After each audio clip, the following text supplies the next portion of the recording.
causes of the Civil War, or as Southerners call it, the War of Northern Regression, was drawn to one main issue that the U.S. just could not compromise. But they did try, and the first place that they did try was in the Missouri Compromise. In the Missouri Compromise, they said that there would be a line that went across the United States, and every state that was above it would be a free state, and every state that was below it would be a slave state. This worked for a while until California became part of the game, where it just was obvious that California could not be a slave state and it had to be a free state, but it didn't follow the line, so the Missouri Compromise was kind of put out of play.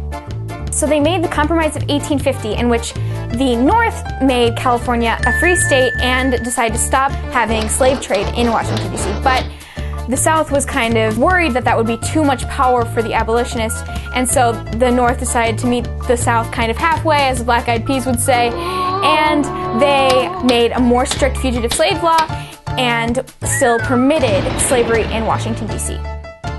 But Harriet Tubman was kind of like, how about no with the fugitive slave law, and made the Underground Railroad shortly after the compromise was made. Then people around the country started thinking, why can't we be friends? But friendship was far away, especially in the Senate, when Charles Sumner made a fairly offensive comment to another senator who was named Andrew Butler, who was a slave owner, and Andrew Butler's nephew was kind of like, you can't talk to my uncle that way, so I'm just gonna beat you up.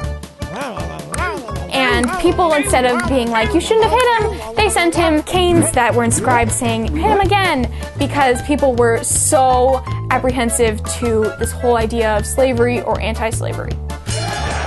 With the most sophisticated gentlemen now fighting, the war seemed almost inevitable.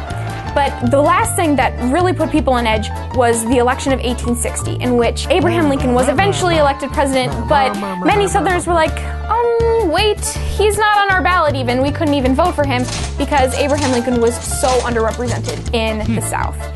So if I wanted to, I could talk to you all day about different causes of the Civil War, but then you and I would be bored, so I'm done.